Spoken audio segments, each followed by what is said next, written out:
Hello, Apostle Jeremy Scott Gibbs, Heartland Fellowship Training Center. This is your HFTC update and encouragement for the third week of March. It's taken me a little while to get to this. We had a very busy weekend, some family activities, a little family disruption, but we had some birthday parties on Sunday and then continued. Actually, we did our service, church service, and then we did the birthday party after that and had a great time. It was actually my son's birthday on my oldest son, Alex, his birthday, Al, he goes by Al, oldest son's birthday on Saturday, and then my mom's birthday on Monday. So we always combine those and celebrate and have a great time. So as far as Heartland Fellowship's going on, we're just continuing on with what we're doing our Thursday night relationship study. That's been going great. Been hosting that at Alan Morgan's house, having a great time with that. Doing our Sunday service this week, we actually held it at Martha's house because we were doing the party there, so the house was packed. Had a great time doing that. So getting on with that, we're talking about the encouragement now. Getting to it now, I just want to speak to people's hearts today and talk to them about being all that God's called you to be, walking in the fullness of your purpose. What does it mean to walk in all the fullness of your purpose? We were having a beautiful discussion the other night. We actually have, and I'll recap this a little bit more, but since our week went long, every fourth Wednesday we actually have a gathering service where a bunch of churches that are connected through a fellowship that we call the Bethesda Fellowship, which is headed by Apostle Gene Smith, which is our head apostle, our chief apostle. We actually come together every fourth Wednesday for a combined service, and we have a panel discussion. And this last night we were doing the panel discussion and just talking about how the difference between those that have a plan or have a purpose or have an identity and those that don't, those that are just aimless, and how the ones with a plan and a purpose generally tend to treat people better and tend to pursue life with a different ambition than those who don't really know what their purpose is and don't know why they're here and don't have a depth of understanding in that. And so I wanted to just encourage everybody to pursue your purpose. And your purpose is not wrapped up in your job. It's not wrapped up in your family identity, your social standing. It's wrapped up in who God has said you are supposed to be, who God has called you to be. That's number one. So you have to spend time in His presence. You have to hear it from the Lord. Number one, I'm going to say this. It's in the heart. Your purpose is embedded in your heart, and you'll find many times that people will gravitate towards occupations that reflect their heart. It may not be the fullness of what they're called to do, but it's reflected in their heart. You'll see them doing different things. In fact, I've mentioned on these videos, the Lord said, you build houses, now I want you to build people, when He called me to start Heartland Fellowship and step into the office of being an apostle. And so I understood immediately that I had gravitated towards this area of building things, and I just love to tinker, whether it's construction and building houses and doing things like that, or whether I like to just tinker with electronics and mess around with that stuff. I'm always interested in how things are put together and how they work. And so I always want to know the intricate things, even with things that aren't broken.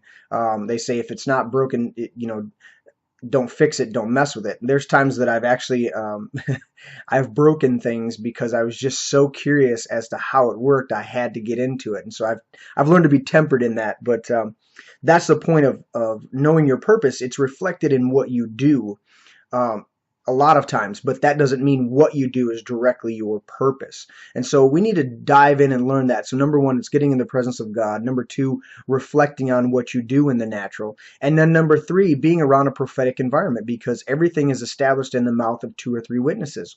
And so when you're in a prophetic environment and you are around prophets and apostles that you can trust their word, trust their accuracy, that they're spending time in the presence of God and hearing for you, then you can come away with a better word, a more sure word of prophecy, as Peter writes about some of the things that were said in Scripture, but we can apply that same principle because everything's established in the mouth of 2 or 3 witnesses. And when you walk in your purpose, when you know what you're supposed to be doing, there's a balance, there's a comfort, there's a stability in that, because you know this is what the Lord's called me to do, and you're not moved, you're not shaken. Several of the prophets in the Old Testament went through difficult times and trying times. Ezekiel, Jeremiah, Isaiah.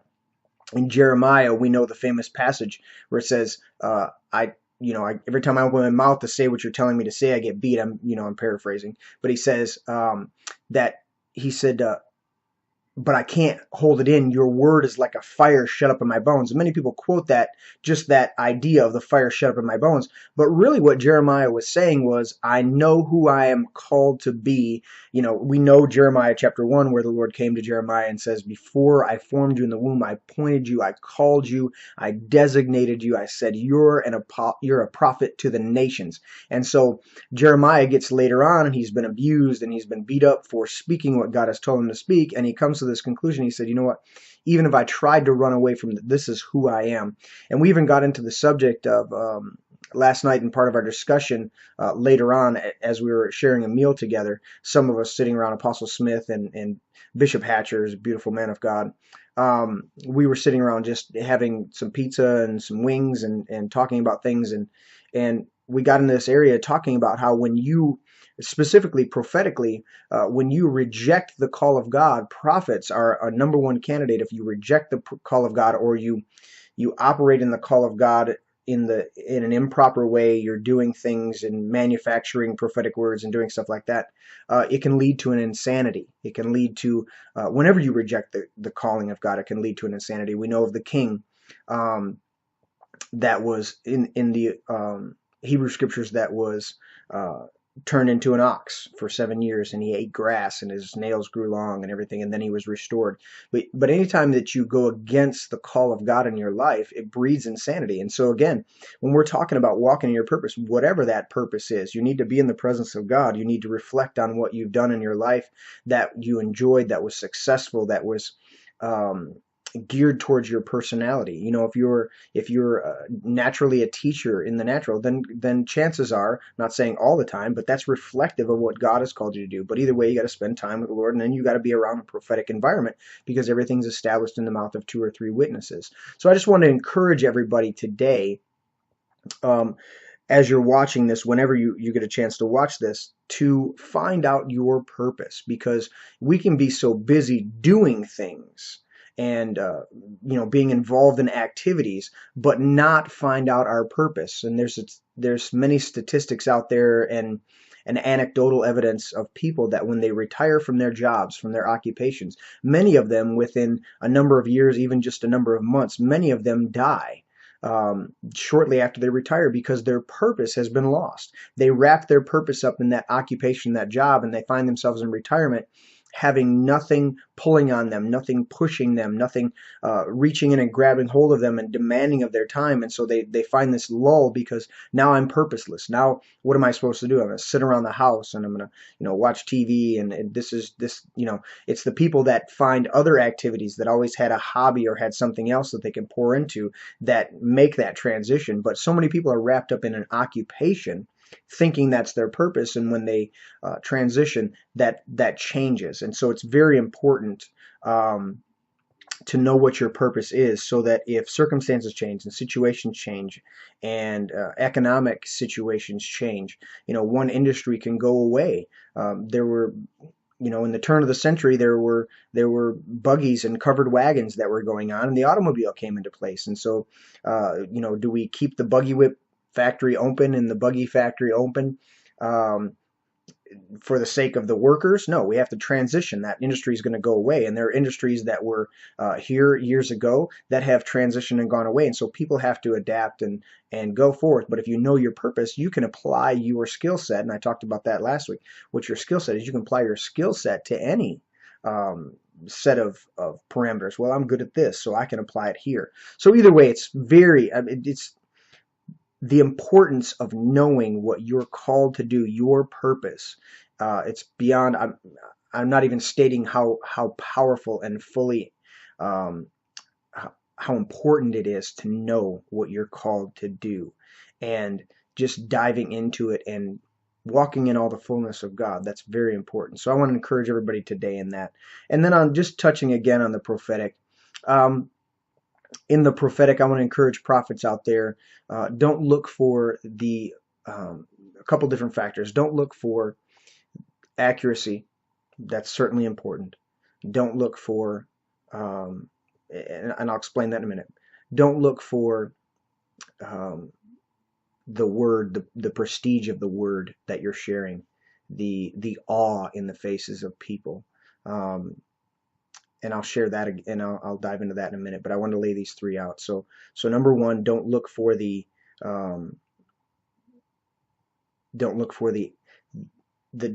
listen. There's a way that you operate the prophetic that doesn't tie into accuracy. And what I mean by that is, of course, we want to be accurate. We don't want to speak a word that's inaccurate to people, but don't be um, discouraged by something that's inaccurate. Paul said, we prophesy in part. We know in part, therefore we prophesy in part. So really, you cut yourself some slack. And what I'm saying by that is, most of the time in the prophetic community, there's a misunderstanding. They say if you're not accurate as a prophet, then you're a false prophet. That's not true. The Hebrew scriptures clearly point out that if a prophet comes and prophesies accurately and then says, "Come, let us follow foreign gods," that prophet is a false prophet, and actually says in the text that they need to be taken out and stoned. So the reality is that accuracy is not the mark of the prophet. Now, we all would strive to be accurate, and I'm not saying to in any way fudge things or mess around and be inaccurate. What I'm saying is, don't get so wrapped up in making sure that you're accurate that you miss the ultimate point, which is what? Which is to bring people into a depth of relationship with God. That's what your prophetic gifting is for, to bring them into a depth of relationship with God. And so I have a practice of recording most of the prophetic words that I'm given, that I receive, and many of them come from Apostle Smith right now in this season of my life, and I record them. So I don't take absolutely every word that is said as an absolute dogma, because that would be foolishness. We have this mystique or this misunderstanding about the prophetic, and it causes a lot of hindrance, and it causes a lot of, let me say it this way. Giving a prophetic word, I want to get the intent of the word, and I want to get the heart of God for my life. That's what I mean. We get so wrapped up in being accurate, and that being the benchmark, that we forget the intent. What was the intent? Was it restoration? Was it empowerment? Was it, of course, the three that Paul lists out: edification, encouragement, and comfort? How am I operating in the prophetic in that way? Because if we operate it from these other aspects of, I want to be absolutely accurate, I guarantee you're going to be inaccurate. You're going to be inaccurate. Number one, your personality is involved. Your personality is going to saturate that prophetic word. Your lack of understanding of certain things is going to cause you to prophesy from that level. And honestly, if you haven't received certain revelation, if you haven't dug in to certain depths, you're going to prophesy from certain areas, and that's okay, because God's, what does it say?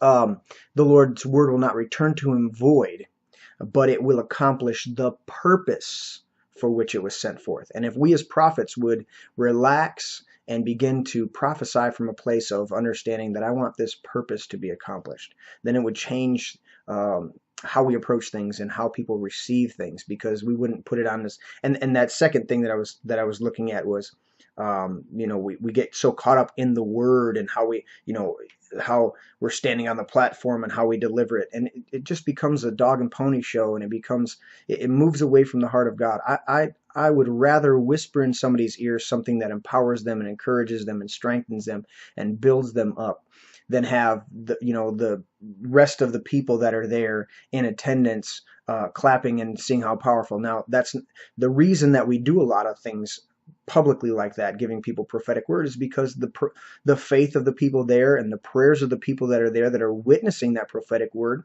brings that person even more encouragement as they're receiving that prophetic word. So there's a purpose in it. But when we get caught up in I'm just going to prophesy and that's what I'm going to do, and I flow in the prophetic, well, great, but do you flow in love?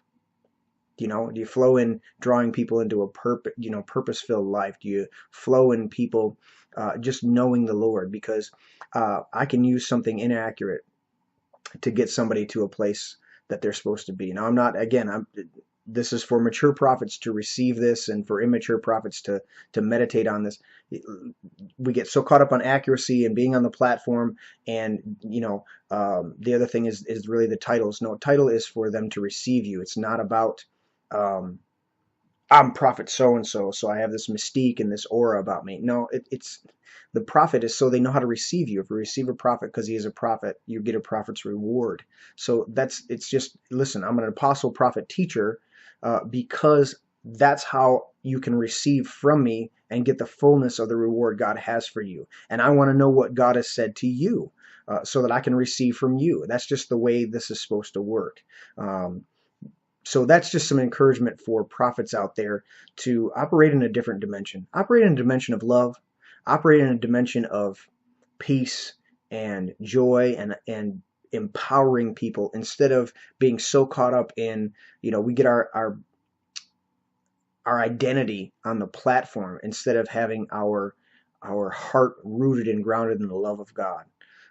It's not important for me to be up on the platform every time and prophesy with, this fervor, and I'm going to go for it and everything like that. And sometimes that happens because we are emotional people. But at the end of the day, what's my purpose? My purpose is to empower people, impact people, strengthen them so they can walk in a deeper relationship with the Lord. Amen.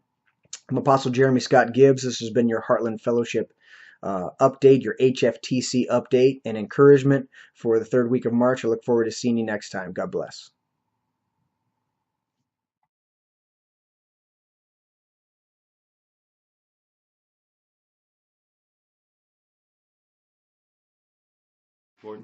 You're on. Bless you, beloved. This is me, Minister David A.J. Smith, and this is Apostle Jeremy Gibbs. We are just trying to share the gospel with you all the time, every time we get a chance. I said time a lot of times, but check this out. This is your time.